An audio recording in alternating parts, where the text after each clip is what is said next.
It's time for homecoming.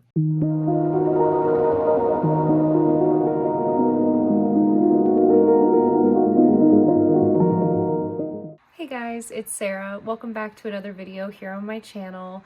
I want to start off by just saying thank you so much to everybody who commented on my video last week in regards to my cat Zach passing away. That was just so kind of each of you that said something. I just really appreciate it, and I just want you guys to know that. My partner and I are doing okay. Each day it's like got its ups and downs. I know we'll be dealing with it forever, but overall we're feeling pretty good and we're kind of slowly getting back into the swing of things. So today we are doing another 5 episodes of season 3, and unfortunately, if you guys can hear that, there's construction going on next door, and of course my building didn't let me know that was happening. So I'm gonna do my best to kind of like cut on and off during the like really bad bouts of it. It's kind of sporadic when they're making a lot of noise. So if you catch any, just know that I'm doing my best to cut out as much of it as I possibly can. But they're pulling out the carpet next door, so it's a little chaotic. And I'm filming this on Thursday and the video goes up tomorrow, so we got to get it done. So the lighting might change. There might be some hammer sounds in the back.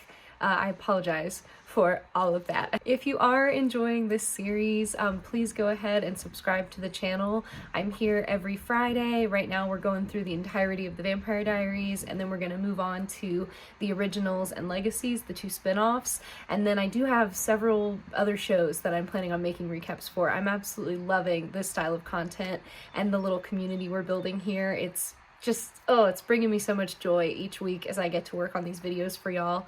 Without further ado, let's get into season 3. Okay, so funny story. It's an hour later. Construction got so loud and unruly that I just had to say, no, I simply can't be doing this right now. So I went with my partner to run the errands we needed to do today, and we picked up a red panda Build-A-Bear for a memorial for Zach. So now I've got this little guy in my lap. Very happy about that. Anyway, let's get into season 3. We're gonna start with episode 6. Let's go.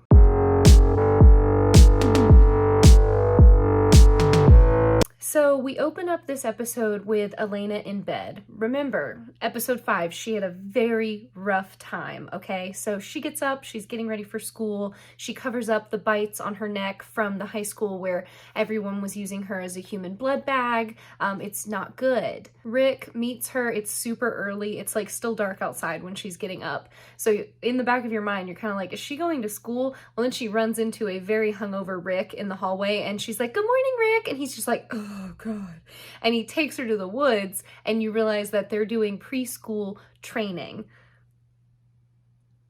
Not like preschool, like she's a top, but like going to school training in the woods with Rick, which I actually really love. This is going to start kind of a string of scenes like this throughout this season. It kind of tapers off, but I appreciate that at least for the foreseeable future, we're going to actually see Elena saying out loud, I wish I was stronger. I'd like to be able to protect myself.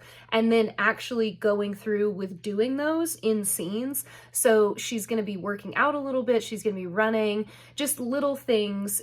Sometimes during other scenes, she'll be like working out in the background, like with Damon or something, which I appreciate because I cannot stand shows like this when everybody's just like super fit and totally perfect looking, and then not a one of them goes to the gym.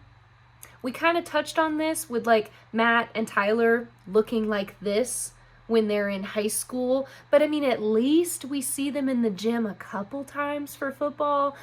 This is not a football body. Like, this is not just like only football doing this. So it's good that at least we see them in the gym a little bit. Summer is over. So now the gang is heading into school for senior year. You know, everything that happened in episode 5 was like senior prank night. Now they're starting school. Bonnie's feeling really weird about Jeremy because he did tell her the truth. So on one hand, she's like, I'm glad he finally told me. But on the other hand, she's like, he's seeing the ghost of his dead girlfriends. And with both Vicky and Anna, they died. They didn't break up with Jeremy and then die. He was actively in a relationship with each of them and then they died. So Jeremy's just cursed. But that really freaks out Bonnie because she's like, would he even still be with me if one of them was here? I don't know, because he didn't get a chance to break up with them. They were taken. Matt is regularly seeing Vicky now, even though it's kind of freaking him out. But he is in the car kind of waiting to go into school, and she pops up beside him and they talk a little bit, and she's like, I miss you so much. And you know, I'm serious. I have a way that I can come back to you. And before he can get her to tell him what it is, Tyler shows up. And remember, Tyler's now a hybrid. So he's like kind of back to his old frat boy douchebag energy. So we had a couple episodes of like good Tyler. We're gonna backslide quite a bit, which is why it's so hard to like Tyler as a character, because this man is up and down. You don't know what you're gonna get from him any given episode. It's hit or miss. At the Salvatore house, Stefan is like in full Ripper mode. He's got a couple dead bodies already in the house, and then he's got several more women playing like blood twister with him. There's no better way for me to describe that to you. You don't want any more details, okay? Just trust me on that. But that's what he's getting up to. And Damon's kind of like, you're being an idiot. This is the 1800s all over again. You need to get it together. And Stefan's like, lighten up. Let me have fun. I'm enjoying myself. And then Rebecca shows up and she's pissed because Klaus left her. So at the end of the episode before, we thought that Rebecca and Klaus ran away together, but actually Klaus just poofed and got out of there on his own and left Rebecca behind in Mystic Falls. That's great big brother behavior right there. It's just awesome. But yeah, now that she's been left alone, she's planning to stay with the boys. Catherine is still at the tomb with Michael, and she can't figure out how to wake him up. She says that she's tried everything and nothing's working. And Damon's like, well, just keep trying, try harder, because we need to get him out of the tomb. So remember when Michael's eyes like opened up before? Now they're closed again, and he's just like refusing all the blood that she's bringing him. Like nothing's working to like tempt him to wake up so that she can free him and he can like undesiccate. If you guys remember like the bonfire party at the falls situation from season 1, Caroline's prepping for all of that to happen again. Now that she's a senior, she's kind of in charge of all of it because of course she is. So her and Elena are talking about that, and then Tyler shows up and he's got blood like on his shirt and he smells like blood. So Caroline's immediately like, what the hell? You cannot just be bringing blood to school like this. Are you insane? What are you thinking? And Tyler's like, relax, it's a blood bag. Rebecca hooked me up. Rebecca's helping me. Like, don't worry about it, Caroline. I'm a hybrid now and I'm so cool and I feel great and everything's awesome. Klaus is taking care of me. And Caroline and Elena are like, Klaus is doing what now? You're working with Rebecca? And Elena just doesn't even have time for it, so she just leaves them to fight in the bathroom, and she goes out into the hallway and immediately runs into Ripper Stefan. So he shows up and he's like really mean, aggressive. He like grabs onto her hand and he's like, let me take you to class. Like, we're going to class. Class is this way, Elena. And he's just not cool. So Rick steps in, tries to interrupt, and then Stefan like grabs him and throws him up on the lockers in front of everybody in the school hallway. So there's kids that are like, whoa, Stefan's a little funky today. And she has to like yell at him and be like, don't be an idiot. Leave him alone. You can't attack Rick at school, big dummy. So they get separated. They all go to Rick's class. And who do y'all think shows up? That's right, little Miss Rebecca walks in and she's like, oh, you guys think the founding families settled this town? Actually, it was the Vikings. We're just gonna let that sit there. I'm gonna let you guys think about that one. We're gonna keep moving. Matt goes to the Stoner Pit, which is like a spot in the back of the school. It's where Vicky and Tyler and Jeremy used to hang out. So Matt goes there to find Vicky. He does. They start talking and she starts explaining to him like how she can come back. Well, then Jeremy walks out and he's like, Matt, what are you doing here? What's going on? And Matt's like, oh, what are you doing here? Like, funny seeing you here. Haha. I was just missing Vicky. I just, I come here to just think about her. And Jeremy's like, oh yeah, of course. I was looking for my lab partner. Like, no problem, dude. Well, he walks away and Matt and Vicky are like, whoa, can Jeremy not see me anymore? Like, what's going on?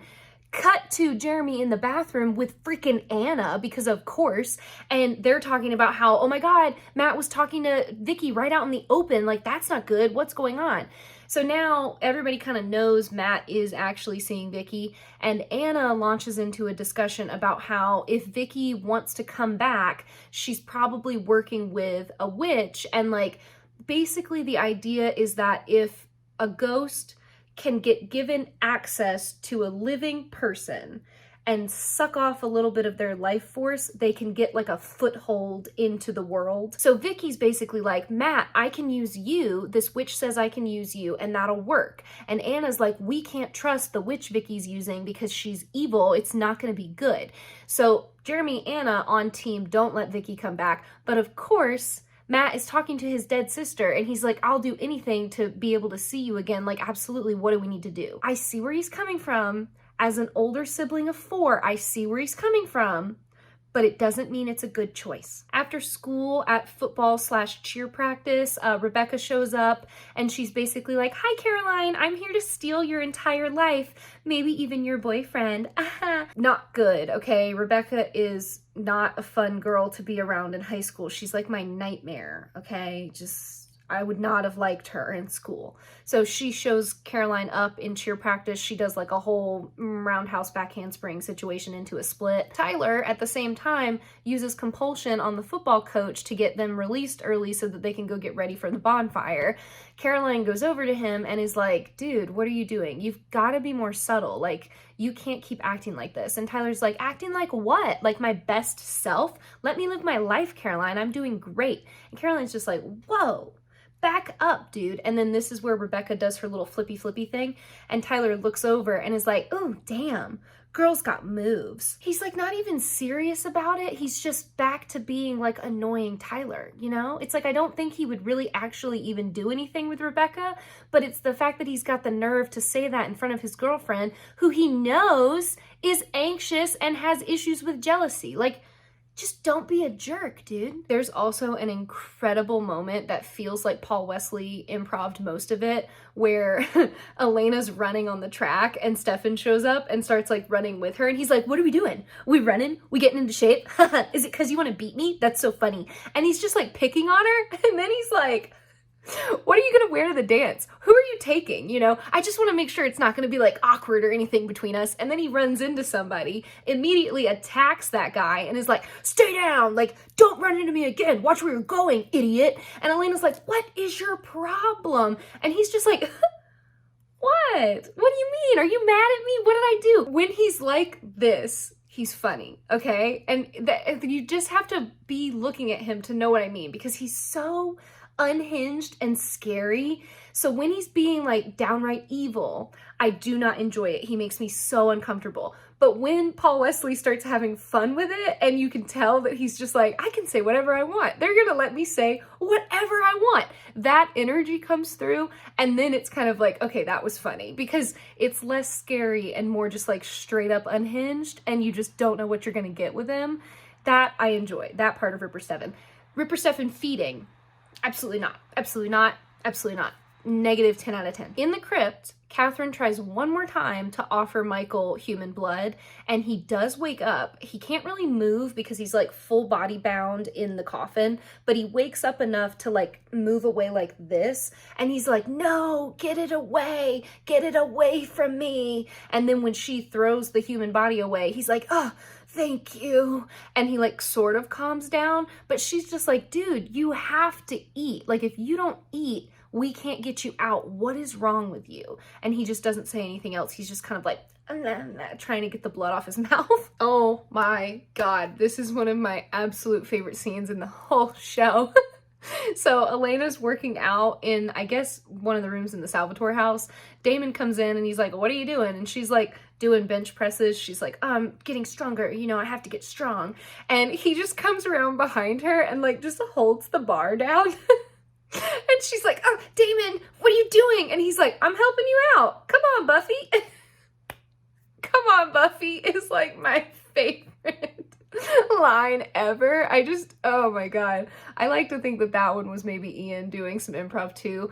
They start to get more comfortable with each other as the seasons go on, and little lines like that get sprinkled in that I'm like, there's no way a TV writer wrote that and was funny enough given all the other dialogue we get. I know some of this is the actors just making jokes. He also in this scene kind of explains that he's really worried about being able to help Stefan, because now that his humanity switch is fully off, they can't get him off the human blood because he doesn't even think what he's doing is wrong anymore. So at least when his humanity's turned on, there's a little bit of remorse inside Stefan, and he can kind of like see that maybe he should be doing things differently, but he has trouble controlling it. With the switch off though, there's really no telling how he's gonna act. Also, he gives her this like sexy little tutorial about how to stab a vampire in the heart properly. Oh my god, I'm a Damon girl. I'm a Damon girl. Put it on my headstone. Elena is planning to kidnap Stefan at the bonfire, but she does not want Bonnie involved. She wants to include everyone but Bonnie. Does that mean Cat Graham's not involved in the episode? No, but for some reason she's not allowed to be part of this particular plot. When Tyler shows up to be briefed on said plot, he's like, I don't want to do this. I don't want to kidnap Stefan because kidnapping Stefan is like not in Klaus's best interest. And immediately Caroline's like, what are you talking about, dude? No one cares about Klaus. And Damon is like, uh-oh. So Damon immediately like goes at Tyler and knocks him out. And then we get an explanation about a thing called the Sire bond, which is basically the idea that occasionally, it's pretty rare, not for this show, but it's pretty rare. Basically, short and sweet. When a vampire makes a new vampire, the original vampire is this vampire's sire, okay? So like Catherine is the sire to Damon and Stefan, but they didn't have a sire bond with her. So they didn't go through life like wanting to do everything she said. There's a little bit of argument that like that's what Damon did, but he was also in love with her. What we're seeing with Tyler is like an pretty much uncontrollable urge to do everything for Klaus, like anything Klaus asked him to do, and then also knowing in his head, oh, well, if we kidnap Stefan, that will upset Klaus. I can't do that. So that's a sire bond. It's like way more intense than just the normal like connection between the creator and the creation. Matt starts doing the ritual with Vicky without informing anyone of his plans. Basically, it's him offering blood, which is like the human connection to our world, and then saying that he accepts Vicky, and then that gives Vicky permission to like use his life force to come over. Super safe. Absolutely not going to lead to any bad ramifications. But then Vicky immediately is like, thank you so much, Maddie. I'm so excited that I'm here. I have to go kill Elena because I actually made a deal with the witch that I told you was helping me, that if she helped me get across, then I would go kill Elena so that Klaus can't make any more hybrids. Awesome. Thank you so much for your help. And then when he rightfully freaks out and is like, what, you can't do that, she's like, oh, okay, sorry, and she knocks him out and runs away. Bonnie goes off on Jeremy because he went to Anna first about the whole Matt and Vicky situation. Anna does show up and she's like, tell her I'm sorry, tell her I didn't mean to upset her, I was just trying to help. But obviously Bonnie can't hear her, and Jeremy's kind of just like, Anna, not right now. And then Bonnie's like, she's here? She's currently here? No. And she storms off, and then Matt calls Bonnie and is like, oh my god, I'm the biggest idiot in town. I let Vicky come back and she's trying to kill Elena. And Bonnie's just like, wonderful, wonderful job, Matt. I cannot wait to fix your mess yet again. Damon's job in the whole kidnap Stefan plot is to distract Rebecca. So they have a whole scene where he flirts with her, and all I'm going to tell you guys is that it involves marshmallows. I don't even want to get into it with you, okay? It's not fun to watch. Elena sees that happen and is kind of uncomfortable and upset by it, even though it was her idea for him to go do that. And then Stefan shows up and is like, oh my god, jealous much? And she's like, no, Stefan, shut up. I'm not jealous. Like, Damon can do whatever he wants. And he's like, yeah, and he's going to. It looks like maybe what he wants to do is Rebecca. So Elena storms off and Stefan follows her. And then in the Rebecca Damon situation, she's like, why are you being so nice to me? I can tell that you're lying, and I can tell that you don't really like me, and I know that you guys are doing something and you're up to something, and I'm not gonna have any part in it. And then she stabs him with the marshmallow skewer and leaves him alone. Tyler wakes up and he's really confused on why the gang knocked him out. She tries to explain to him that he is exhibiting old behaviors, and she's like, I don't want to be with you if you're going to be like this. You're basically like the old Tyler, the Tyler that was pre-werewolf Tyler that I didn't like and couldn't stand, and I don't want to be with you if you're going to act that way. And he's immediately like, whoa, whoa, whoa, whoa, I'm so sorry, because he doesn't know that he's doing it. So That's something to keep in mind as we move forward. The way the Sire bond works, it kind of like warps their perception of everything. So he just thinks he's acting normal. He thinks he's being himself. He thinks he's doing everything he needs to be doing. And he's not picking up on the fact that his personality is now not only heightened because he's a vampire, but influenced by Klaus. So he's just like next level jerk. But he immediately like holds on to Caroline and is just like, I don't want to be that guy anymore. I don't like that guy. Like, that's not me, and you know it. Everything good about me is from you, Caroline. That's who I want to be. It's like just a little, just like a wee bit toxic. We're gonna let him have it. All right, here comes the intense part of the episode.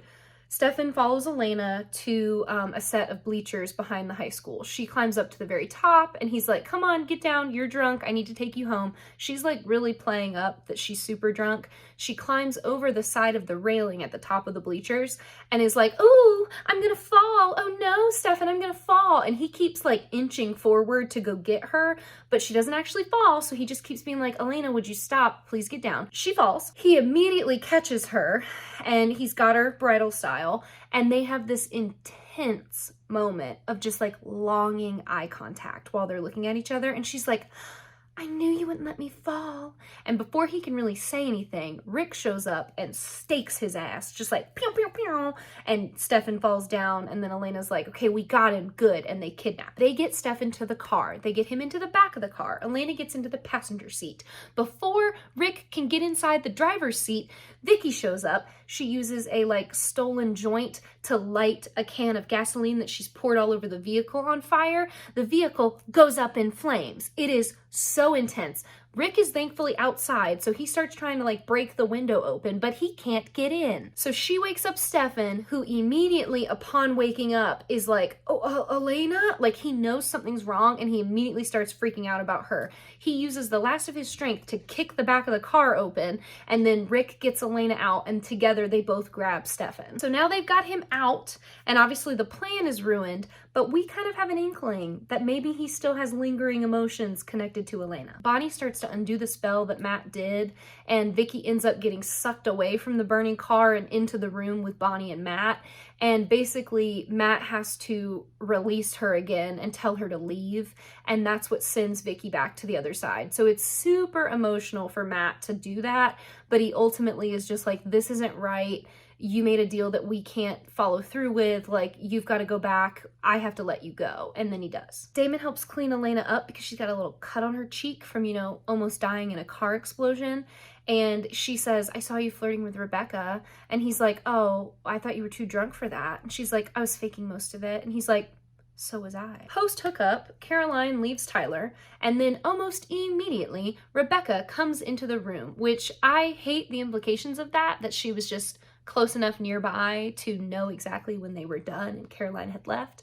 But she comes into the room, and she does not come alone. She brings Tyler, a living, breathing human, who then Tyler attacks and feeds on. At the crypt, Michael apologizes to Catherine, and he's like, I'm sorry I freaked out on you. I don't drink human blood. I haven't in so long. Like, I don't like the taste of it. I didn't want it anywhere near me.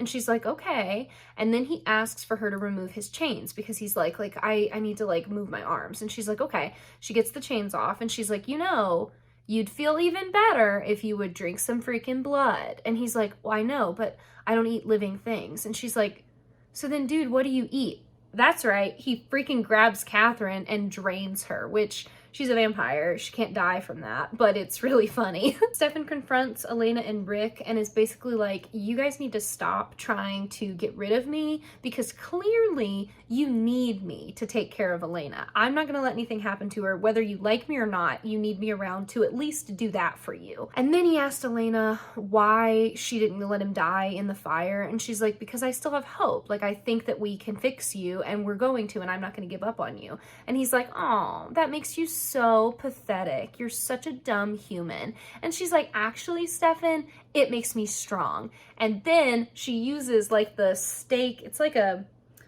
you punch and then stakes come out of your wrist. It's like a stake projectile thing that Rick has invented. He was trying to get her to use it earlier on in the episode, and she couldn't do it. This time she just nails Stefan right in the stomach and just stakes him. So I don't know how you come back to being in a relationship after you do that to someone.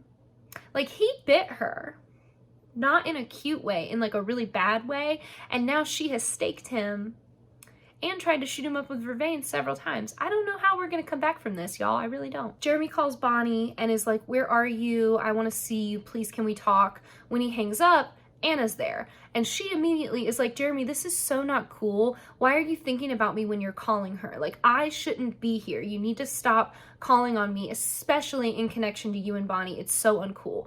And then Jeremy's like, I don't know. I can't stop thinking about you. I know I should, but I just can't. And they end up doing their little like hand-to-hand fake touching thing, except when they do it this time, it works and they can touch each other for real. Then we cut to Damon cleaning up from all of the mess that Stefan's been making with all the bodies he's been bringing to the house.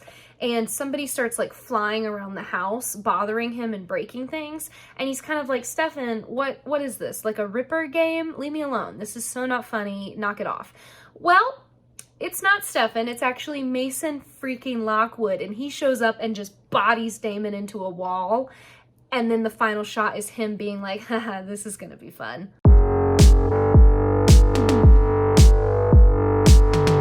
We open episode 7 with Damon tied up to a chair, and he's immediately like, Stefan, this is not funny. Like, is this a little freaky Ripper game you're playing? This isn't cool. And Stefan shows up and is like, this wasn't me, dude. I didn't do this to you. And Damon's like chained all over to the chair, so Stefan comes up and like pulls the ones off of his hands but leaves the one on his arms. And Damon's like, oh great, I'll just wriggle myself free. Thanks for your help, dude.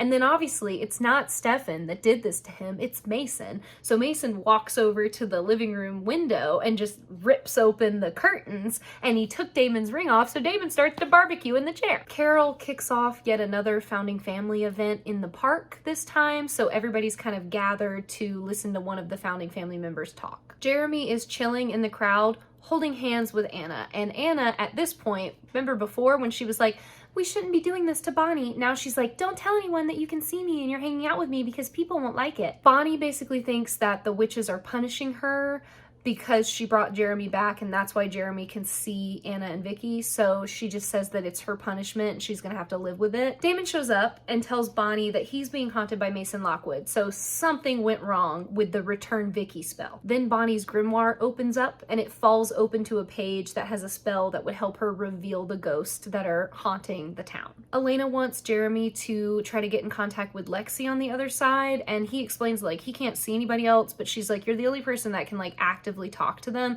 so just try because we need help with Stefan. Then Stefan shows up and is like, actually you need to just let me go and move on and stop living in the past. Jeremy thinks that maybe Anna isn't really alone and she's actually lying to him, and he's like, are you just using the witch that Vicky was using now? Like, is that why I can touch you? Is that what's going on? And she's like, no, oh my god, of course not. That's not it at all, Jeremy. I don't know what's going on either. I'm just as in the dark as you. And then he kisses her. So yeah, I hate this part. So they just start making out in the grill bathroom. Rick and Damon get into a fight because Rick is still mad at Damon for when he killed him a few episodes ago.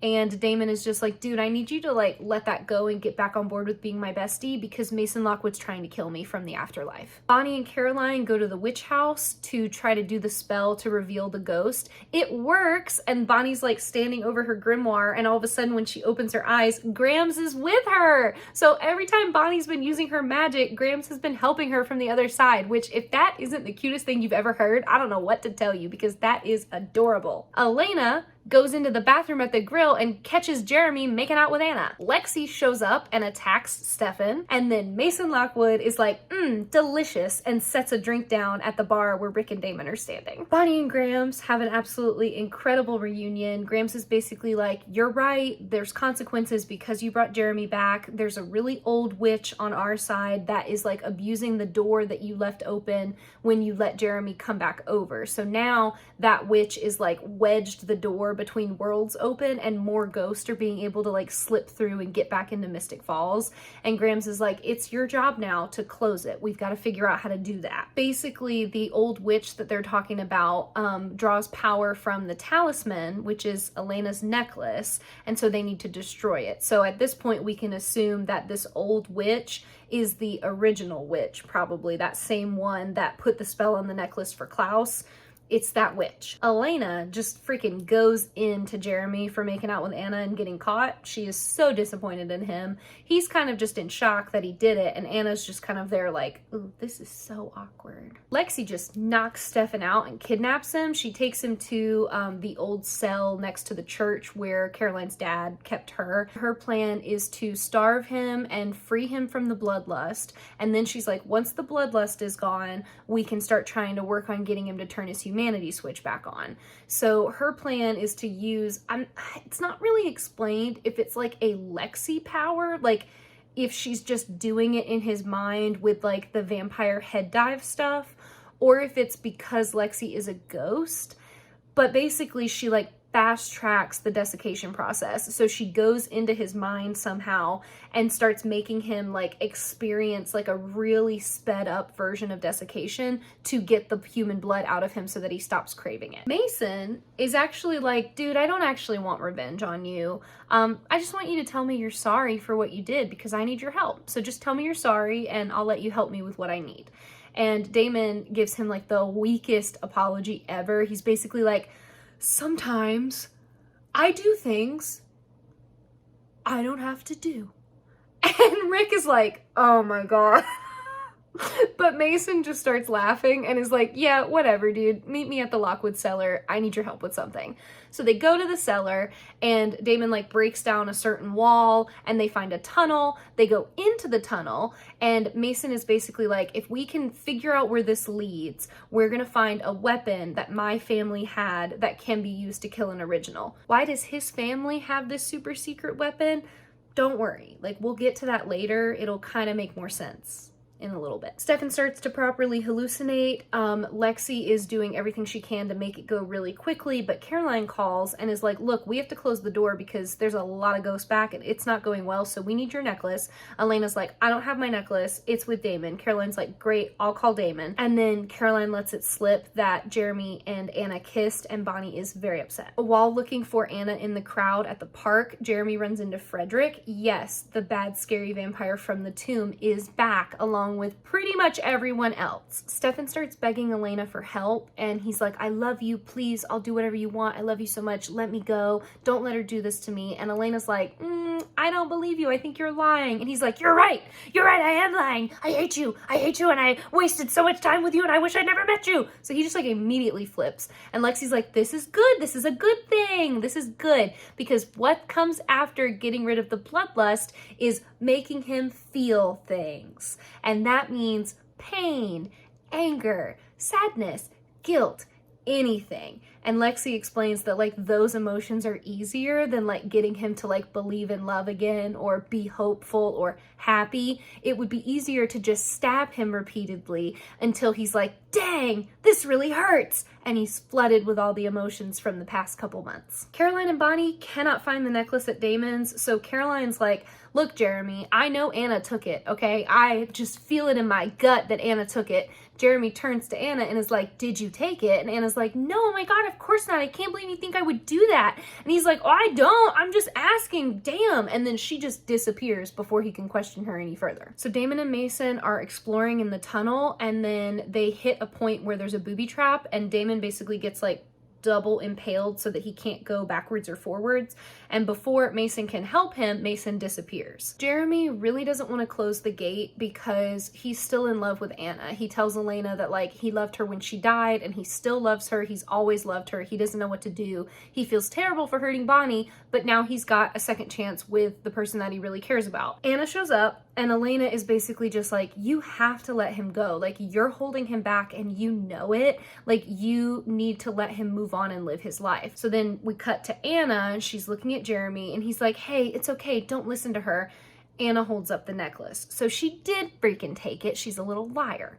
She tells Jeremy that Elena's right and she does need to go. And she's like, I'm really sorry. I didn't even take the necklace like for you. Like, I know I need to let you go. I took the necklace because I really want to find my mom and I can't, and I don't know what to do, and I don't want to be alone.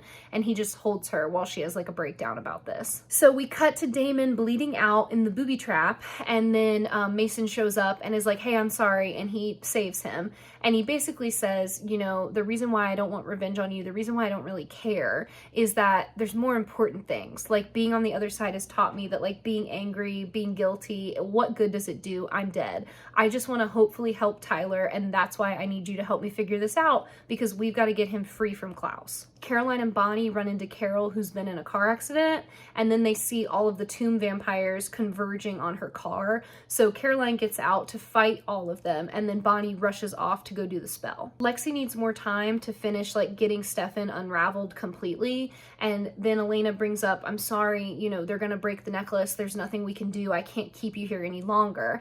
And Lexi's like, wait, the necklace. She's like, Stefan, you told me that you found that necklace in a time of like your deepest, darkest place, and it brought you hope. It was like a symbol of hope for you. That's why you held on to it all these years. Remember the necklace, Stefan. And he's like, oh my God, it's ironic that I felt that way about it, seeing as how it's about to be blown to pieces. Inside the tunnel, Damon runs into a wall, like into a room, so he can't go in. It's almost like a house wall, you know, it's like the spell where he needs to be invited inside. And then Mason goes in without him and is like, sorry, bud, I guess you're gonna just have to trust me. Jeremy goes to Bonnie at the witch house with the necklace, and she starts doing the spell. It's really hard for her, but Grams shows up and helps her through it. Carol wakes up in the car and sees Caroline defending her, but then all the men Caroline is fighting vanish. Lexi feels the pull to leave. She tries to like hold herself there and keep strong and stay. Elena tells her that it's okay. She knows what she needs to do now and she will handle it, and Lexi can go and find peace, and Lexi disappears. Anna finds her mom. That's right. They got the actress to come back. They have a cute little reunion in the street. They hug and then they vanish together. Grams tells Bonnie that she's stronger than all of this and she's proud of her, and then she disappears too. Rick comes to Damon to help him in the tunnel since Damon can't get into the room and Mason is gone, and Damon gives him like an actual apology, and then Rick and him become besties again, which is so fun. I love their friendship. Stefan asks Elena what her big plan is now. What's she gonna do? How's she gonna fix him? And Elena's like, actually, I'm gonna go home and I'm gonna take care of my brother and I'm gonna look after Bonnie and I'm gonna go to school and live my life, because I can't let you control everything I do anymore, Stefan. If you're not gonna fight, if you're not gonna care, I'm not gonna waste all my energy on you. So I hope that we can get you to break through. I hope we can get you back, because if you're not careful, I am gonna move on and you are gonna lose me, because I'm not gonna love a ghost for the rest of my life. That's right, girl, that's right. Jeremy wants to apologize to Bonnie, but she's not having any of it. She basically just is like, I don't want to hear it, I don't care, leave me alone. He does, she starts to cry on her own, and then the fire where they burned the necklace kind of poofs back and ignites again. She walks over to the fireplace and the freaking necklace has respawned and is completely unharmed. Inside the tunnel, Rick finally tells us what's going on in the room, and there's like water on the ground and reflections kind of bouncing all around from Rick's candlelight. And then when he shows us what's actually on the wall, we see like ancient drawings, so like little stick figures and symbols that we don't really understand. There's like a sun and maybe a moon and wolves and horses and things like that. So Rick is like, this is gonna take me some time, and then the episode's over.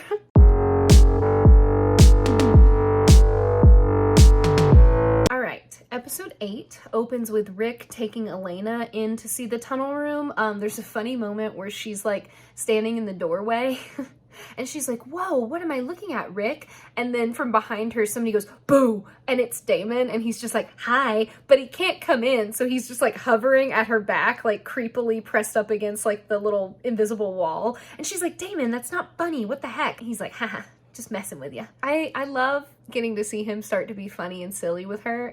It's just gonna continue from here, and it's great. You know, we started with the come on Buffy comment, and now we're moving to teasing her all the time. It's good. Rick thinks that the pictures on the walls are some kind of story, and he's like, if I'm reading this correctly, I think this is talking about werewolves that are like way older than the Lockwood family. So there were werewolves here in Mystic Falls land, you know, obviously not Mystic Falls, but in this land, there were werewolves way before we thought there were. And then also he finds like Viking runes, and in this they use them like fully as like a alphabet. So just straight up like 1-to-1 ratio of like how to spell things. And basically he finds all of the family members of the original family, including Michael, so they realize that Michael must be the father of Klaus and Rebecca and Elijah. We also get a flashback here of Rebecca and Klaus carving their names into the wall, so confirmation that what Rick thinks is happening is true. At school, Rebecca's once again showing off on the cheer team, and Elena goes to her because Elena thinks that the best thing to do is just go right to the source and check with Rebecca and see if she'll confirm the story. So initially Rebecca like blows her off, and then Elena's like, oh, really? Because I found this, and she like shows her pictures of the carved names, and she's like, we know the connection between you and Michael. Like, why is your own father hunting you guys? And then Rebecca's kind of like, I don't know what you want me to tell you. Like, I'm not going to tell you anything. And Elena's like, oh, okay, that's fine. Don't worry about it. If you don't want to talk to me, we'll just ask Michael when we wake him up. We cut immediately to a flashback, and we get to see my main man, Elijah, with long hair and braids. Oh my God, it's giving baby Elrond. It's giving everything I want and more. I love me a dude in this period of clothing with long hair and braids. It's all I want. It's why Lord of the Rings is so special and near and dear to my heart. It's just, it's chef's kiss. I hope there's a good picture, because if I showed you guys long hair Elijah from like the kidnapping Catherine era, it is not the same as long hair Elijah with the braids. It's just not the same, okay? Look at this. Glorious. Anyway, let's just bottle that back up. Elijah and Klaus are fighting with swords, and they're kind of like quote unquote training together, but they're mostly playing a game. Klaus kind of does like a spinning trick and then cuts Elijah's belt off and is like, haha, I beat you. And the whole family like is kind of laughing about it.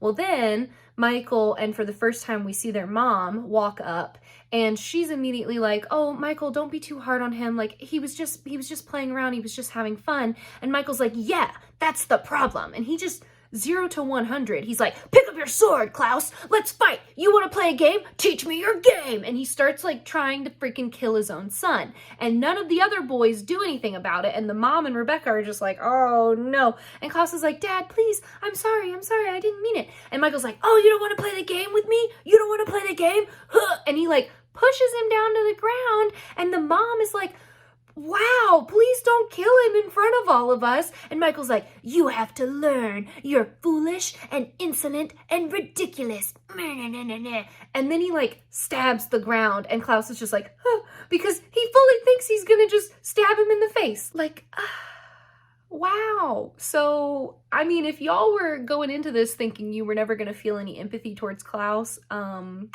there's a reason why he's one of my favorite villains. That's all I'm gonna say. Anyway, the mom breaks up the fighting, and then they kind of disperse. Damon goes to check on Stefan. He's still alive in the chair inside the church, but he's not doing super great. And then Damon's just kind of like, I don't want to do things this way, because when has Damon ever done things that other people told him to do correctly? So he just breaks the chains off of Stefan and is like, come on, brother, let's go have a drink, and just takes him away. Rebecca invites Elena over to talk, and when Elena shows up at the Salvatore house, Rebecca has like 10 different girls compulsed to come in and show off their homecoming dresses, because Rebecca's trying to pick a dress, and Elena's just like, this is the weirdest thing ever. Like, if you're not going to talk to me about the story, like, I don't want to watch this. This is so weird. So then Rebecca's like, how about I just kill one of them? If you don't pick one, I'm going to kill one of them. And then Elena's like, the red one, wear the red dress. And she's like, see, that wasn't so hard. And then she walks up to Elena and she's like, don't threaten me. You will know what I tell you you will know. Okay? That's how this is gonna work. Bonnie goes to Rick to help him. She brings the necklace. Rick has a vaguely creepy moment where he's just like, you know, Jeremy's an idiot. He's like father figure vibes, but because the girls and him are not that drastically different in age, sometimes when he's comforting them, you get this feeling of like, is he coming on to her right now? Like, what am I looking at? It's not all the time, but it happens occasionally, and it's always unsettling. He also says that the symbol that's carved into the front of the necklace is on the wall, and he figures out that that symbol means witch, which tracks because the necklace came from the original witch. All right, we're gonna get into some serious flashbacks from Rebecca, okay? So everything I'm about to tell you is happening in like quote unquote Viking period. It kind of is. They don't do a good job of telling us where these people are from. They just say Europe. So basically, Michael was a landowner in Europe, because remember, they're all English. They all have English accents, okay? So somewhere in Europe is where they're from. And they lost a child to the plague, and then they decided that they wanted to travel somewhere else to find safety. So they had a witch friend who told them about this magical land where people were blessed with strength and speed, and nobody got hurt, and everybody lived in harmony. So that was the land that Mystic Falls is now on in Virginia, and they came across and lived there. And their neighbors were the werewolves. So there were werewolves way before people came to Mystic Falls and like founded it, okay? They lived like a completely normal, happy family life in the village. Once a month, they just went into their homes and didn't come out while the wolves were outside. So there was no real danger. Everybody was fairly protected. Everybody was civil with each other. It was all good. And then one night, Klaus and the little brother Henrik went out to watch the men transform into wolves. And in the morning, Klaus came running back with Henrik, who had been attacked. And this scene is like so, oh God. The guy that plays Klaus is just so good in moments like this. He like drops his brother's body on the ground and he just collapses. And the mom is like, oh my God, what happened? What's going on? Who did this? And Klaus is like, it was the wolves. I'm sorry. Oh, I'm so sorry. And it's so emotional. I love, it's like the quickest little blip in that scene is him saying, I'm sorry. Oh, I'm so sorry. And it's just so good. The witches would not save Henrik because it would disrupt the balance of nature. So unfortunately he does die. And then that breaks the peace between the humans and the werewolves. Damon takes Stefan out on a little road trip. They go to a bar together. Damon starts drinking and then he lets Stefan drink from the bartender. Don't worry, like they're not gonna kill her, but I don't love this scene. Damon is kind of trying to brother bond with Stefan and let him act the way he wants to act.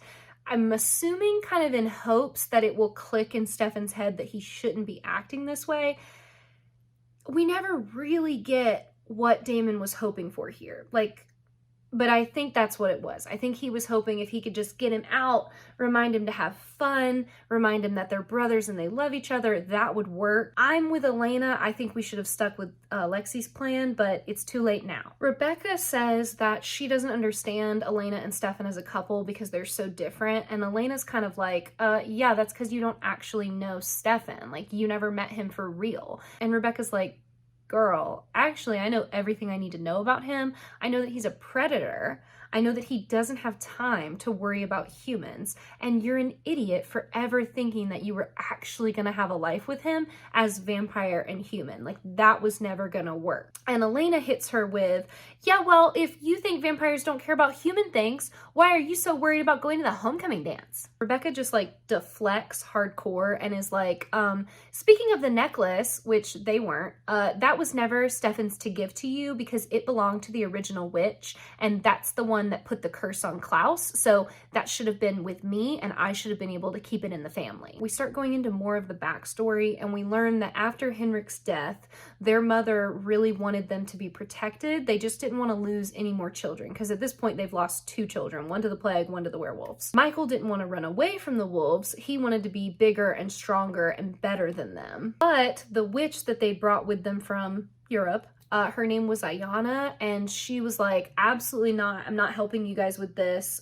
This is a bad idea. We're not doing it. So she left, and then Michael was like, oh, well, sweetie, I guess it's up to you now to save the family. And that's when we learn that Rebecca and Klaus's mom, Michael's wife, is the original witch, the witch of the original family. I know, they really snuck that in there, didn't they? They thought we weren't going to notice how silly that was. Rebecca explains to us here that you can't be both witch and vampire or witch and werewolf because witches are servants of nature and werewolves and vampires are like abominations of nature. So witches are just around to like uphold the balance. So their mom willingly and knowingly turned them all into vampires, knowing that she would still die and be left behind without them. Michael, dad of the year, gave them wine laced with blood and then killed them all. And Rebecca tells us that like it was not gentle, it was not fun for anybody. It was very traumatic. Klaus and her were close to each other when they woke up, and he immediately went over to her and was like, Becca, oh my God, are you okay? What's going on? And then their dad showed up with a freaking girl from the village that they probably all knew. And he's like, here you go, drink from her and complete your transformation. And Klaus was like, whoa, drink from her? No, we're not doing that. And Rebecca was forced by Michael to do it. Ayana was right about being afraid that if they went through with this ritual and became vampires, the spirits of nature would turn on them. So they did, and that's why vampires can't go out in the sun. We also learned something really cool that I liked was the white oak tree. That is the only tree that can kill them in the beginning, the original family. It sprouted at the bottom vervain. So that's like where vervain came from in this lore. And then Rebecca tells us that the darkest consequence was the bloodlust, which is something that her parents had not even considered. They didn't realize that the children and Michael would not be able to control it. We cut back to the bar where Damon is having some fun with some ladies. He's just dancing around. And then Stefan is trying to accidentally kill the bartender. Like I said, Damon stops him and is like, don't be doing that, okay? We're gonna find you somebody else. You can't kill her in the middle of the crowded bar. And the girl leaves. And then Michael shows up and is like, hey boys, you're the Salvatore boys, aren't you? I'd like to offer my assistance in killing Klaus. He just shows up. Final little bit of the story from Rebecca is that Michael started hunting Klaus because when Klaus made his first kill as a vampire, that triggered his werewolf side, and that's obviously when the secret came out that Michael wasn't Klaus's father. Their mother tried to fix things by putting the curse on Klaus so that he could only be a vampire and he wouldn't be able to use both of his powers, but it didn't matter to Michael. Michael's pride had been hurt, and that's like his big, like, accentuated trait, you know, because when you're a vampire, you kind of get one big trait that's like the height of your personality that's like super crazy. And for Michael, that's his pride. So he just went on a rampage and killed a ton of people in the village and then also killed their mom. And Klaus saw it happen. So trauma. The family like dissipated after that. And then Klaus stayed behind to help Rebecca bury their mother. And while they're burying her, Klaus is like, I don't know what we're gonna do now. Like, he's gonna keep coming after us. And Rebecca's like, we're just gonna stay together. It's okay. I'll never turn my back on you. And then Elijah shows up and he's like, me either, brother. Like, I'll never turn my back on you either. And they do like a little, they don't go like this, not like team, they hold hands in a circle, and it's this cute little traumatized sibling circle moment, and they agree to like never leave each other and to always be together. Well, obviously, that's not what happened, and Elena's like, I don't understand how you can say all of that and then know that he locked you in a coffin for decades, girl. She's like, but he's my brother, you know? I'm super stubborn, Elijah's like ridiculously moral, and Klaus has no tolerance for the people that disappoint him. And unfortunately, we've all made that mistake once or twice, and that's how he takes it out on us. And Elena's like, that is so unhealthy. And Rebecca's like, yeah, but like, what am I supposed to do? He's my brother and I'm immortal. So if I stay angry at him, am I just supposed to be alone forever? Or do I just forgive him of his faults and be with him because we're family? Which is like sweet, but also smidge toxic. This leads to Rebecca having a little bit of a breakdown and starting to cry. And the second she feels any emotions in front of Elena, she's like, whoa, absolutely not, get out. And she kicks Elena out. Before she leaves, Elena reminds her that like they want to kill Klaus because of the hold that he has over everybody. You know, Elena can't live her life without fear that he's going to come take her blood. Tyler's being completely controlled by him. And doesn't Rebecca want freedom from him? And Rebecca's like, look, whatever my brother's done or not done, I want you to know that if you wake up Michael and you go after Klaus and try to kill him, I will destroy all of you, because Michael has bigger implications than any of you even sort of realize. Does she tell her what those could be? No. Of course not. At the bar, Michael tries to find a way around Klaus's compulsion on Stefan to not say anything about Klaus or where he's at or his plans, and it's not working. Damon's like, I already tried all of this, dude, and like, it can't be done. He can't figure out how to talk to me. He can't tell us anything. So Michael's like, oh, yeah, okay, no problem. He is so scary, like in the same way that Elijah is scary, where it's just like cold and calculated. I think the big difference is that Elijah has a little bit of warmth to him. Like, he's still kind of human feeling. Michael is just like dead inside, scary as all hell, okay? Like, he is not fun. He might be for some people, but he's so creepy. So he immediately just like grabs Damon by the heart and is like, figure it out, Stefan, or I'll just rip your brother's heart out. Oh, uh-oh, I might do it at any moment. You better figure out how to fix this. And Damon's like, come on, brother. And Stefan can't figure it out. He's like, you're gonna have to kill him. I can't do anything. I don't know. Wait, I have an idea. What if I lure him back to town? And Michael's like, oh my God, that was so simple. See what happens when you use the right leverage. So once again, solidifying to us as an audience that the bond that Damon and Stefan have is like super, super strong, which I enjoyed. Stefan's basically like, okay, so I'll lure Klaus back to town. I can do that. I can do that. And Michael's like, awesome. I hope you can, because as long as you can get him to town, I'm happy to kill him for you. But if you guys screw this up, I'll be killing you instead. Rick figures out most of the story on the wall, but there's this little part that he can't quite understand. Somehow, Elena figures it out, and she runs back to Rebecca because she realizes that if she's correct, Rebecca doesn't know the full story. So she goes back to Rebecca and she's like, how did you know that Michael killed your mom? And Rebecca's like, because Klaus told me, duh, he was there. He wouldn't lie to me about that. And Elena's like, ooh, funny story. He did. And she shows her like the pictograph situation where she's like,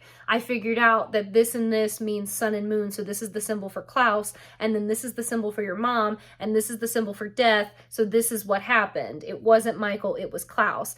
And Rebecca's just like, oh my God, no, there's no way this is true. And Elena's like, no, he lied to you. I promise we figured it out. That's what happened. He killed your mom. That's the truth. Rebecca has like a whole meltdown about him lying, and also like not knowing he was lying, because that's her whole superpower as a vampire, is that she can tell when people lie. So that really messes with her. And she starts to cry. She kicks Elena out, and then she has like a full like collapse on the floor, holding herself, crying meltdown about all of this. And it's quite pitiful. Damon calls the fact that Stefan was willing to like break the compulsion to save him a breakthrough. And Stefan's like, actually, you just reminded me of what it's like to have my freedom. And that's what I want. So that's the only reason I'm going to help you guys kill Klaus, is because I want to be free and I don't want him to control me anymore. And Damon's like, oh my God, just admit that you love me, you freaking jerk.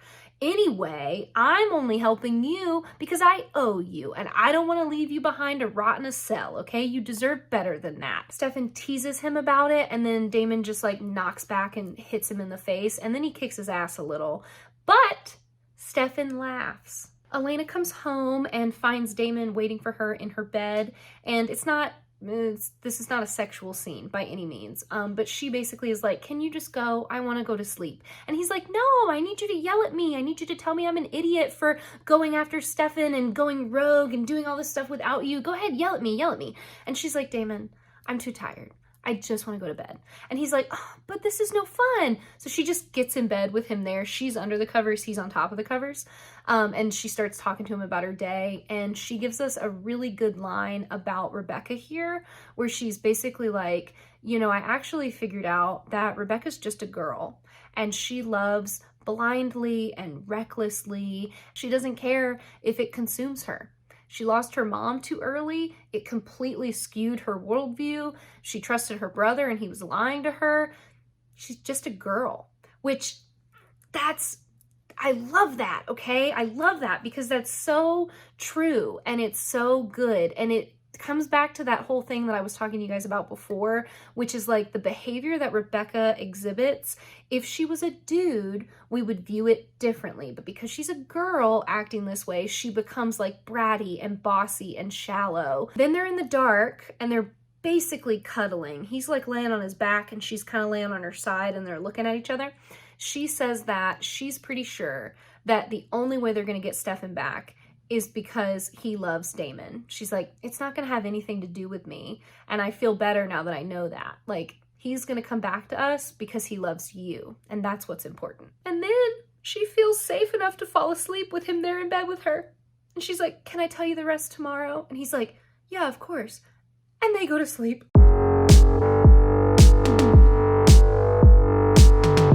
We open with Stefan calling Klaus and saying that Michael is dead with a dagger in his chest. We cut to the plan for this to happen, which is basically Stefan can't lie to Klaus. So whatever he tells Klaus has to be true. So they figure out, and Michael's okay with it, he's a part of this planning process, that Elena is going to have to dagger Michael so that Michael is dead. And then Stefan will be able to say, Michael is dead. You following me? So that's what they did, basically, okay? Elena daggered Michael. Stefan calls Klaus. He tells him that. And then Klaus is like, okay, well, I want to see the body. And Stefan's like, yeah, no problem, bro. Come see it. His body's right here on the floor. You can come look at him. And Klaus is like, okay, where's Rebecca? I want to talk to Rebecca. They put Rebecca on the phone, and Rebecca's like, oh my God, yeah. Dad's dead. It's over. We can be together now. We can be a family again. And Klaus is like, absolutely. I'll be there soon. Then when he hangs up, Elena takes the dagger back out of Michael so that he can wake up again. We cut to Rebecca painting her toes. I know I'm not the first person to make a comment about this, but what the heck was going on in the 2000s with the toe content? Because there's like so much foot stuff going on in shows like this. Is there one person that was like making that happen? Does anybody know for sure? I've heard people talk about it before, but every time it happens, it's like a jump scare. Anyway, Michael wakes up and talks to Rebecca. He's like excited to see her, but she shuts him down. And she's like, you know, I want you to know that you're actually the reason why our family got ruined. It has nothing to do with Klaus. Like, you broke us. You threw everything away. It's your fault. And Michael definitely looks like he wants to talk to her more, but she storms off before he can. Bonnie talks to Elena about how she can't really be honest with her about her fight with Jeremy since Elena is Jeremy's sister. So Elena's always going to pick Jeremy, and she should pick Jeremy. Bonnie doesn't want to put her in the middle of that, so she's just kind of made the decision that they can't really talk about it with each other. This is great for Bonnie, good boundary setting, but it means that Elena realizes, well, crap, Bonnie's right. We can't trust Rebecca not to turn on Klaus. So then she starts working out a plan for that. Tyler goes to Caroline and is like, hey, do you want to go on a date with me soon? And we could hang out with the people that Rebecca found. There's a whole community of humans who don't mind being fed on. You don't even have to use compulsion on them. And Caroline's like, are you kidding me right now? And then Tyler also drops on her that Matt is taking Rebecca to the dance. Elena comes to check on Rebecca, and she's already dressed up for the dance, even though it's like afternoon time at this point, like midday. And Rebecca basically is like, I've never been to a dance. I just want it to be perfect. I'm so excited. I don't want anything to go wrong. And Elena's like, of course, I understand. Like, you look really pretty. Also, I brought your necklace. And she puts her necklace on her, and Rebecca's like, oh, thank you so much. Like, I just want to go to the dance and I want to let you guys do the plan. I don't want to know any details. I don't even want to be a part of it. I just want to go to the dance with Matt and have a good time. And Elena's like, oh, absolutely. And then she freaking daggers her, y'all. I'm not even kidding. She daggers her, and she does apologize while Rebecca is desiccating. But like, I mean, damn, you can't. That's cold-hearted. Like, y'all see why Damon loves her so much? Because immediately upon seeing Rebecca with the dagger in her back, he's like, oh, in the back? Damn. At the high school, the gym gets flooded, so homecoming is canceled. But don't worry, Tyler volunteers his estate and is like, we'll just have the party at my house. And Caroline's like, oh my God, thank you, Tyler, that's perfect. When they get there, Tyler has planned this like incredibly immaculate huge party with like a band and lights and all this shit. And Caroline's like, how did he do this so fast? What is going on? Matt shows up to pick Rebecca up for the dance and ends up talking to Elena, and she's like, hey, about that, how do you feel about a backup date? I'm sorry. And Matt's just like, of course. Stefan shows up to the party and runs into Tyler, and Tyler's like, oh yeah, dude, this wasn't even my idea. This was Klaus's idea. This isn't a party. This is a celebration, dude. It's a wake. Then Klaus pops up on stage and is like, oh my God, thank you everybody for being here. I'm so excited to celebrate with you all. This has been a long time coming, but it's time to throw down. Klaus goes to Stefan and is like, thank you so much. Like, I'm so glad Michael's taken care of. Now my family can be reunited and we can celebrate. And Stefan's like, oh yeah, absolutely. Klaus wants to know where Rebecca is. Stefan says he doesn't know, which is not a lie. So he's able to tell the truth.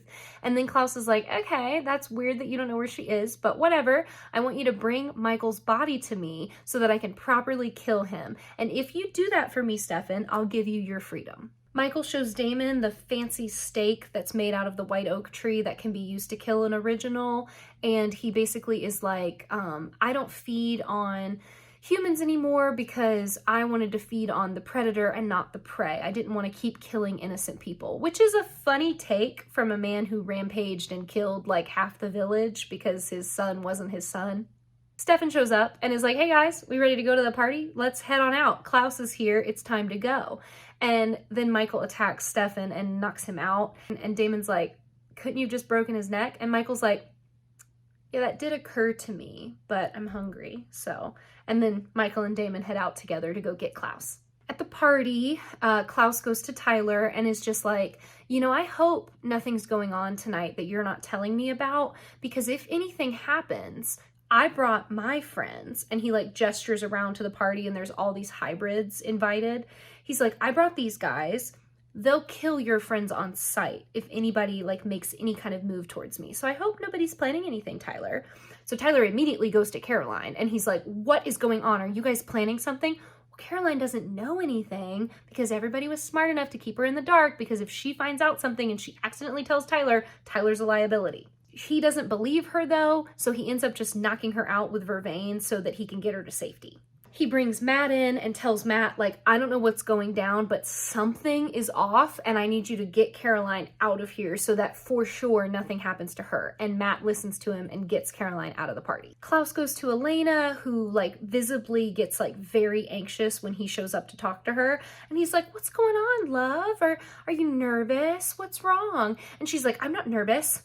I just don't like you. And he's like, oh, okay. Well, good luck with your big plan to kill me. I know you guys have got something planned. Go ahead and give it your best shot, okay? And then we cut away from them. Tyler attacks Damon when he shows up because Tyler realizes that there is in fact a plan in place. So they start grappling with each other and Tyler starts trying to bite him. So Damon starts going for like lethal shots to kill him. And then Bonnie shows up and knocks them out. She takes Tyler down completely and she almost takes Damon down. And she's like, dude, you weren't supposed to try to kill Tyler. Like, of course I'm gonna hurt you a little bit for that. And Damon's like, fair enough, but he was trying to bite me. Michael shows up and he talks to Klaus through the doorway because Klaus is too anxious to come outside and face his father in person, and Michael is a vampire, so he can't come in. So they just have this amazing little villain back and forth through the doorway of the house. And Klaus is like, you know, Dad, I brought all my hybrid friends and they'll kill you, okay? We can kill you. Me and my hybrid friends can kill you. And then Michael's like, oh, yeah, I think you forgot that hybrids are werewolves and vampires, and I can compel vampires. So we get like a plot twist where all of Klaus's people that he thought were on his side the whole time have actually been working with Michael. Then Michael brings out Elena and he's like, you come out here and face me or I'm gonna kill her. And I know you'll come out and face me because all you want is her blood. You wanna make a family, you want people to care about you, and without Elena, it'll all be over for you and no one will ever care about you again. Klaus calls his bluff and tells him to just go ahead and kill Elena. He'll figure it out without her. So Michael freaking stabs Elena. So then Damon shows up and jumps on Klaus because he's, you know, weak and shocked that Elena just got stabbed. So Damon jumps on him, but he freaking misses the punch, guys. He doesn't get him right in the heart. He gets him kind of off to the side a little bit. Then Elena stands up because, surprise, It's Catherine. She pulls out 2 of Rick's grenades and throws them at all the hybrids and blows all the hybrids up. Just when Damon is about to get Klaus, Stefan freaking shows up and ruins everything. So then Klaus takes the stake and stabs Michael. And it's really not a fun death. They get stabbed in the heart, and instead of just desiccating like the other vampires, Michael bursts into flames.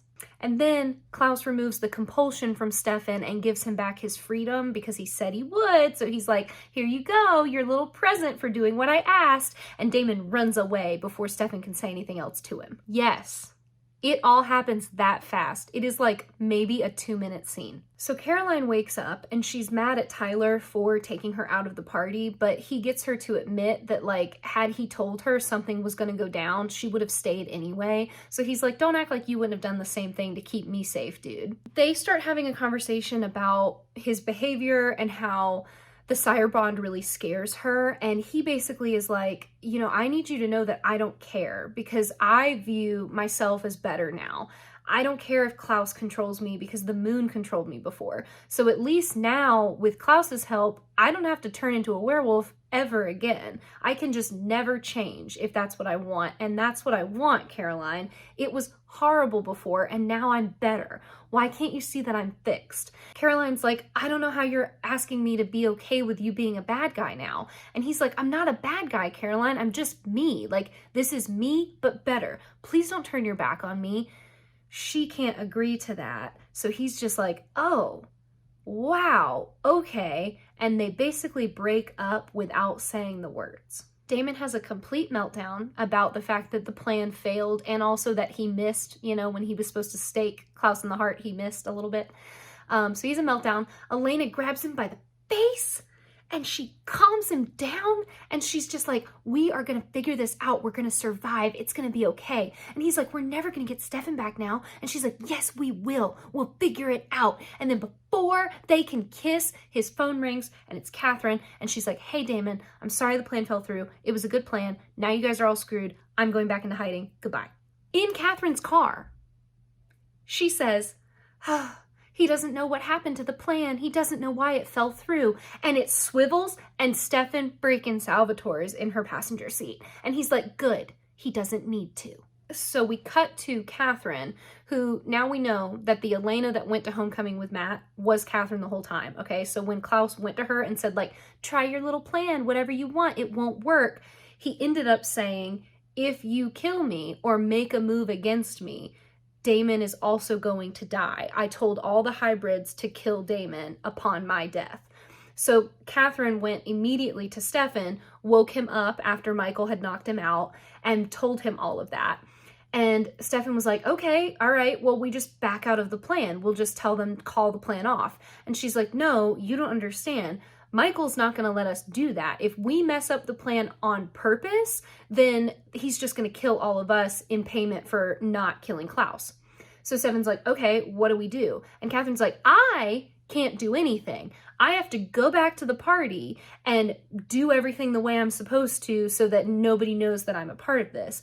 You need to flip your freaking humanity switch back on and care enough about your brother to save him. In the car in the present again, she says that she wishes he would turn the switch back on because she likes him better that way and she really did love and care about him. She also cared about Damon and loved him, and that's why she did what she did and got him involved so that Damon wouldn't die. He says he can't let the emotions back in because it's just going to be too painful and he can't take it. So she's like, well, you're going to have to let one emotion back in because I need you to get angry. We cut to Klaus calling Rebecca and saying like, hey, sweet sister, Michael's dead. We can be reunited now.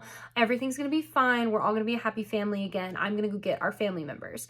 Stefan calls him and is just like, hey, Klaus, thank you so much for my freedom, but you literally took everything from me. Now I will be getting my revenge. Thank you so much. Klaus opens the storage container where he's been keeping his family members in their coffins, and it's empty. Stefan took them, and he says that if Klaus retaliates and hurts any of his loved ones, Klaus will never see his family again. And then he has the absolutely iconic line, just iconic, of being like, I wonder, Klaus, For somebody who's been one step ahead for over 1,000 years? Were you prepared for this? Are you kidding me? That's the end of the episode.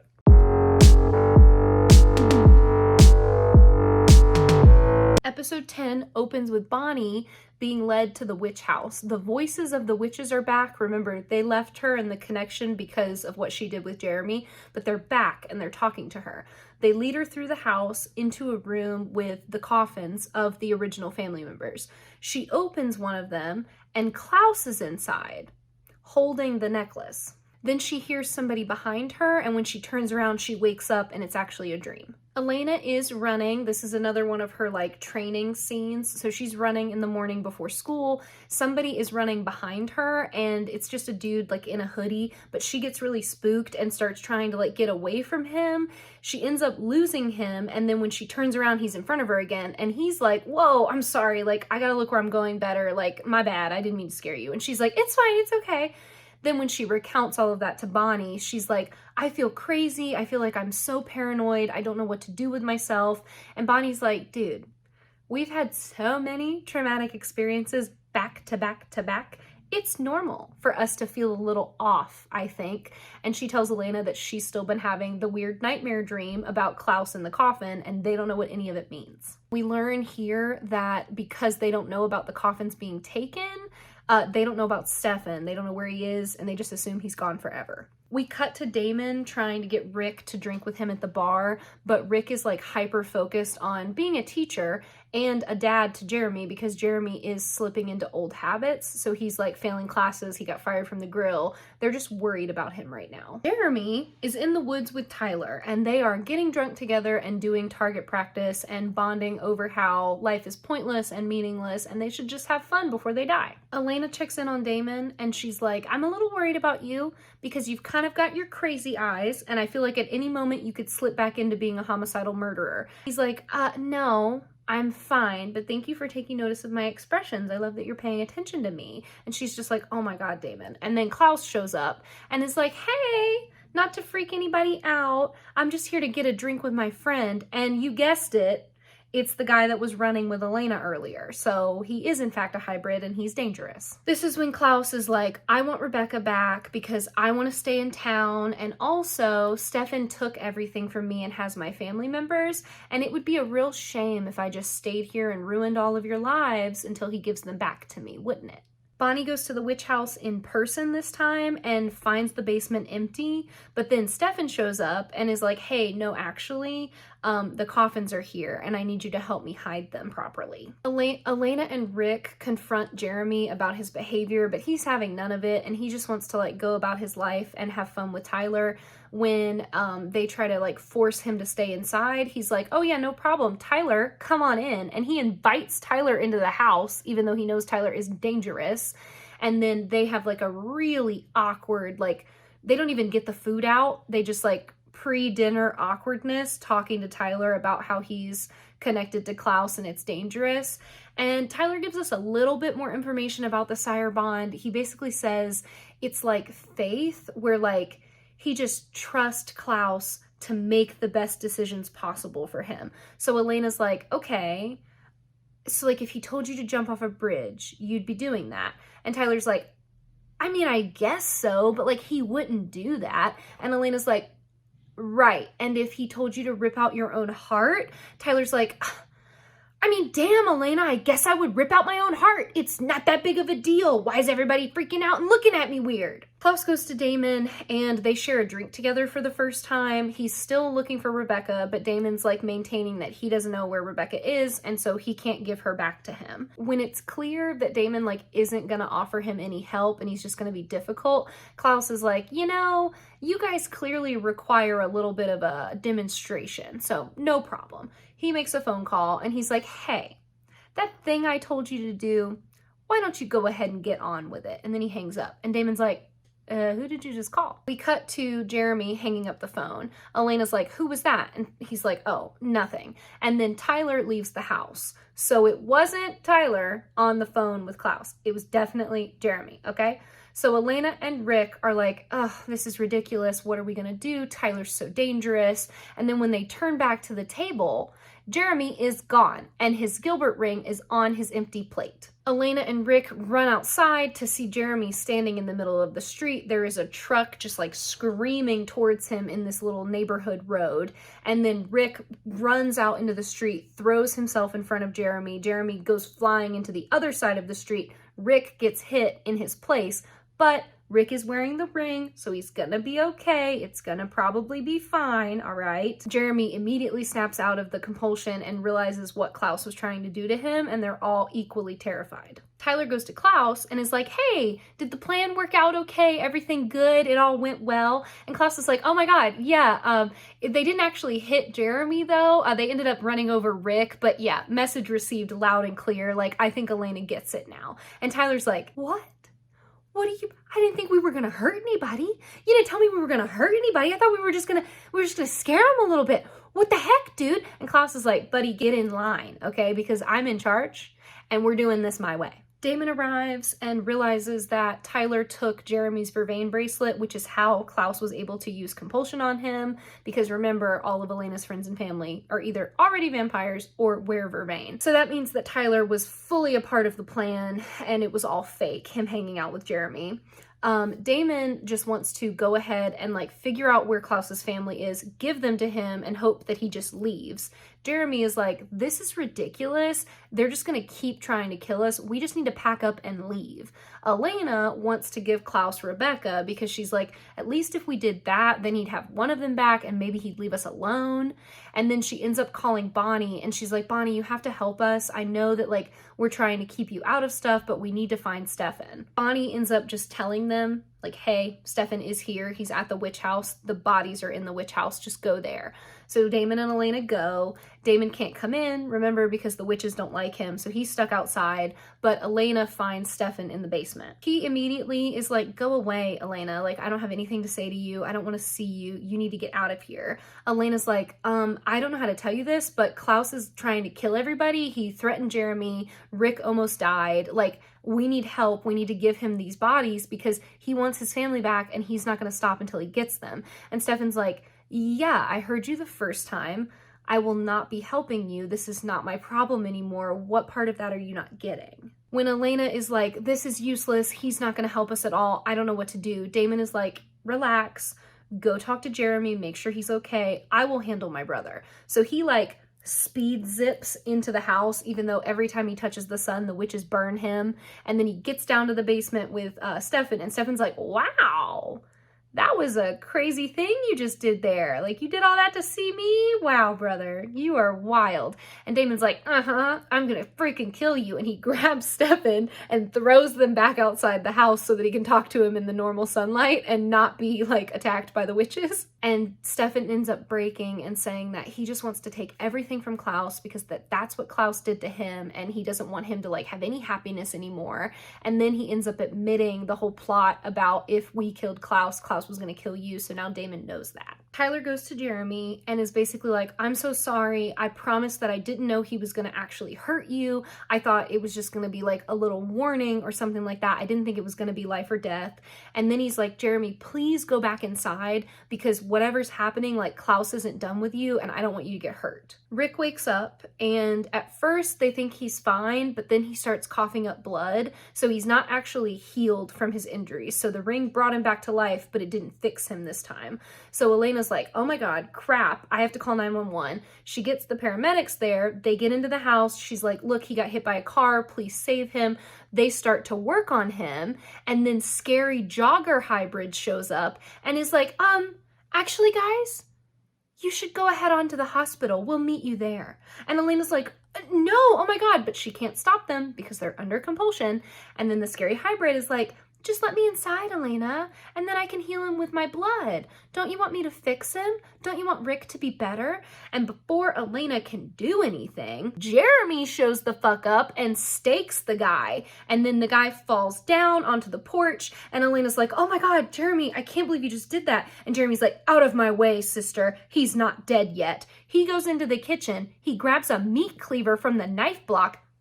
You see where this is going? He comes back out onto the porch. He beheads the jogging hybrid. Just right on the porch. I forget, y'all. I forget every time that this scene is coming, and I am equally traumatized. You don't actually see it, but it is like Noel Kahn level traumatizing every time it happens to me. I hate it. Back at the witch house, Damon is like insistent that he understand why Stefan did what he did, because as much as Damon wants Stefan to love him, I feel like he can't accept that Stefan loves him. So Stefan is like, look, dude, there's gotta be another way to kill Klaus. There's always a magical loophole. I know we can figure it out if we can just keep him on the hook and keep him from leaving long enough. So as long as I have his family, he's gonna stay around and we can keep trying to figure out how to get him. And Damon's like, okay, I want in on your little plan. Let me help you. And Stefan's like, I don't know about that. That might not be a great idea. If we do that, you can't involve Elena. And Damon's like, deal.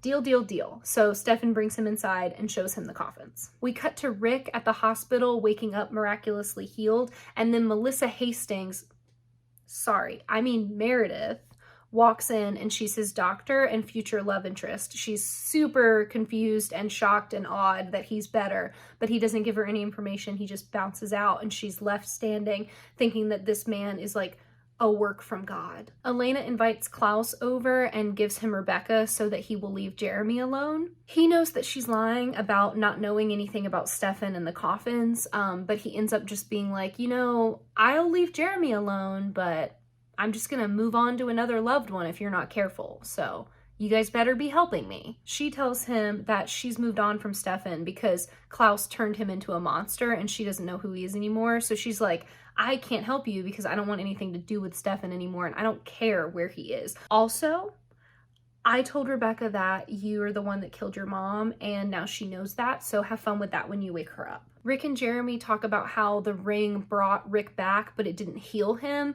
So clearly there's like something going on with the magic. Either it's got like a time limit on it or it's just going to continue getting weaker and weaker. They don't really know, but Rick definitely feels like I need to be careful now, and so do you, Jeremy. And he also kind of extends an olive branch of just like, you know, Jeremy, if you need to talk to me, if there's stuff you want to discuss, we can do that. I know things have been hard. And Jeremy's like, no, I'm fine. Things just suck. Life is terrible here in Mystic Falls, and I'm just gonna suck it up and deal with it because there's nothing else I can do. Damon cleans up the hybrid body while Elena cleans up the blood from the porch. She definitely doesn't handle this very well, so when he checks on her, he's kind of using humor a little bit, and then he realizes she is like this close to just completely crying. So then he goes to her and is like, what's wrong? What's going on? She admits to him that she gave up Rebecca. Initially, he's very upset about that, but then he realizes that like she did it to protect Jeremy and it needed to be done, blah, blah, blah. So then they're standing there and she starts freaking out about Jeremy and how worried she is about him and how he's only 16. He's only 16 and he doesn't deserve to deal with any of this, and they have to protect him and they can't. Like, there's nothing they can do for him. So now Damon holds her face and he's like, we will figure it out. It will be okay. I promise. Klaus takes Rebecca's body to the house that he's building with the hybrids. He's basically setting them up like a little hybrid mansion where they can be a little big happy family together. He tells her that he's brought her home and soon they'll be reunited. And he's got the dagger out of her at this point, but then he says, you know, I'm sorry that we can't be reunited sooner and it'll all make sense. But then he says that he's upset that she's not going to be able to love him anymore now that she knows the truth. And he puts the dagger back in her heart. Because instead of letting her wake up and having that hard conversation with her and seeing if they can work through it, he's just so afraid of losing her that he would rather keep her in a box. Also, he's crying when this happens, just so everybody's aware. Rick and Elena go to Jeremy and they bring up his plan from before in the episode to just leave town. And he's kind of like, oh, I was just kidding. Like, I know we can't actually do that. Like, I'm not expecting you guys to do that with me. I'm fine. Don't worry about me. Well, then Damon comes in and he's like, well, dude, we are really worried about you. And your sister thinks it's time for you and I to have another one of our little chats. And then Damon compels Jeremy to leave Mystic Falls and never look back. They've basically set up for him to go stay with family friends in Denver and just completely start over his life with like no memories of all the bad stuff and just like have a second chance. Stefan and Bonnie go to the fourth coffin, the one from her dream that Klaus is inside, and they can't open it in the real world. Bonnie insists that whatever it is that they're looking for, like the missing piece of this story, is inside that coffin, so they've got to figure out how to get it open. Elena feels terrible about doing this for Jeremy. They end up on the porch while Jeremy's packing, her and Damon, and they're just talking about how she's afraid it's the wrong decision, and Damon's like, look, it's the best decision for right now, this instant. If it's got to change later, we'll figure it out. You know, he found out about the compulsion before, he forgave you because he's your brother and you're his sister and you're doing what you think is best for him. She's like, thank you. They get all close and she's like, thank you for everything. I don't know what I would do without you. He immediately tells her everything that Stefan told him. So he's like, Stefan screwed us over, but Stefan had a good reason. And he just spills the beans and tells her all of it. And then he's like, yeah, I just needed you to know the truth. And she's like, why? What do you mean? Like, I'm glad you told me, but like, what does this change? And he's like, well, for starters, now I am an idiot because I was trying not to feel guilty about wanting what I want. And she's like, what do you want? And he's like, girl, you know what I want. And she's like, oh, me, okay, yeah, Damon, we can't. And he's like, I know, okay, I'm aware that we can't be together. I'm aware that you're my brother's girl. I get it, okay? He goes to leave and then he doubles back and he's like, no, you know what? If I'm gonna feel guilty about something, I'm gonna feel guilty about this. And he kisses her, and it's not just him, he goes in for the kiss, but she definitely like reciprocates. So they kiss each other. It is 10 out of 10. So freaking sweet. There's face holding involved. I am obsessed. It's so good. The way he says goodnight afterwards, I am deceased. Look, guys, I was gonna do 6 episodes this week, but then this scene happened, and I was like, if I don't end the video here, I am not the evil mastermind that I thought I was. I have to keep them on a cliffhanger, okay? So that's right, Damon and Elena kissed, and that's where we're gonna end the video today. That's gonna do it for this week's video, guys. I hope you enjoyed. If you did, please consider subscribing to the channel, giving the video a like, commenting something down below. We've been doing a lot of talking about just moments from the episodes. I love hearing you guys' favorite parts, or the parts where you're like, yeah, that was absolutely complete batshit craziness. I can't believe they did that. I feel like as more and more characters get involved, the scenes where it's like the fight sequences, they just get more and more insane because there's so many people doing different things and there's so many subplots. Somebody commented that last week where they were just like, I forgot how much is going on at one time. And I'm like, yeah. Yeah, there's so much. I hope you guys are doing so well and having a great day wherever you are in the world. And I will see you again so soon. Have a good one. Bye.